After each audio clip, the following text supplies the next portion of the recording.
You ask Tiger to solve. This deals with linear equations with one unknown.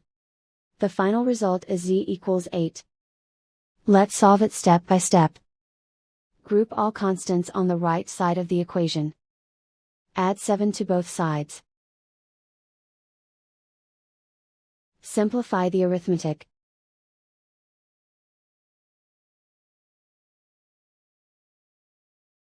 Isolate the z. Divide both sides by 8. Simplify the fraction. Find the greatest common factor of the numerator and denominator. Factor out and cancel the greatest common factor.